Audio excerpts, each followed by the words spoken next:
السلام عليكم ورحمة الله وبركاته، اخواتي وحبايبي واصحابي اللي بينوروني ويشرفوني دايما على قناة باكورد مع احمد اللفندي. الحقيقة بس عندي والله العظيم الواحد ما عارف يقول ايه في القصة اللي احنا فيها دي.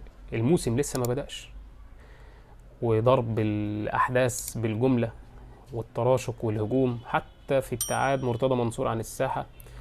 الاحداث ساخنة جدا على الساحة الرياضية، وقبل الموسم ما يبدأ واتحاد الكرة كده ما بيظهرش التعاون مع الأندية بشكل واضح.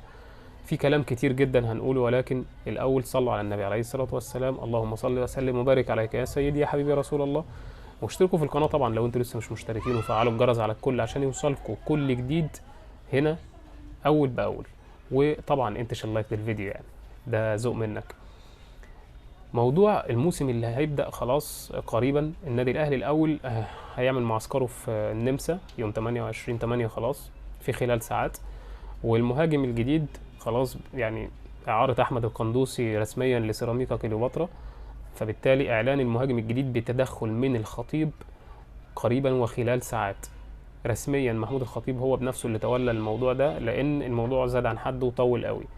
وصل لدرجة معرفش ازاي الأهلي مش لاقي مهاجم على المستوى اللي هو محتاجه، حتى وإن كان أقل ماديا شوية.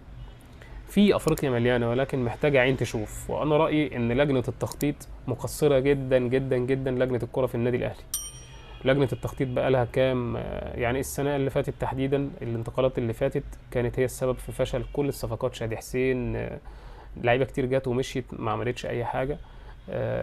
وبالتالي أنا شايف إن اللجنة دي محتاجة نظرة من الكابتن محمود الخطيب والإدارة. عموما هنشوف الفترة اللي جاية والساعات ايه اللي فيها هيحصل، وشاركني بالرأي في التعليقات.